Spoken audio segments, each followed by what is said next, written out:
আমি আপনাদের পাশে ছিলাম, আপনাদের পাশে আছি, সুখে দুঃখে সব সময় আমি আপনাদের পাশে থাকব।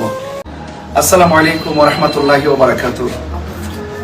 প্রিয় হবিগঞ্জ চা চোনারগড় মাধবপুরবাসী, চা শ্রমিক থেকে শুরু করে আদিবাসী এবং আপামর জনতা, দেশ এবং প্রবাস থেকে অনেক শুভাকাঙ্ক্ষীরা অত্যন্ত নিরলস পরিশ্রম করে নিঃস্বার্থভাবে মোমবাতি প্রতীককে বিজয় করার লক্ষ্যে অক্লান্ত পরিশ্রম করেছেন। আমি সবার পরিশ্রমের প্রতি আন্তরিক কৃতজ্ঞতা জ্ঞাপন করছি।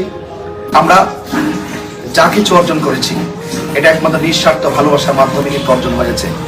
আমি আশা করব সেই অর্জনকে আরো ত্বরান্বিত করার জন্য আমাদেরকে ঘরে বসে থাকলে চলবে না, আমাদেরকে ঐক্যবদ্ধভাবে কাজ করতে হবে এবং সকলে সমান্তরে যার যার জায়গা থেকে এই দেশের সার্বভৌমত্ব সুরক্ষায়, ধর্ম সুরক্ষায়, মানুষের অধিকার সুরক্ষায়, সুবিধা বঞ্চিত মানুষের কণ্ঠকে হৃদয়ে ধারণ করে তাদের সুবিধা ফিরে দেওয়ার জন্য আমরা সকলে ঐক্যবদ্ধভাবে দেশের কল্যাণ আমাদেরকে কাজ করতে হবে।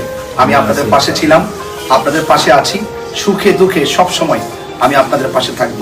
নির্বাচন পরবর্তী সময়ে এতটুকু বলতে চাই, ইনশাল্লাহ আমরা এখন থেকেই সকলে সবান্ধবে আন্তরিকভাবে আমরা কাজ করতে হবে এবং পিছনে ফিরে থাকার সময় নাই, আমাদেরকে অনেক দূর এগিয়ে যেতে হবে।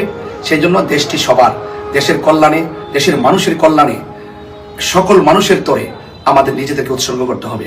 এটাই হলো রাজনীতি। রাজনীতির মানেই হলো মানুষের কল্যাণে কাজ করা, মানুষের জন্য কথা বলা।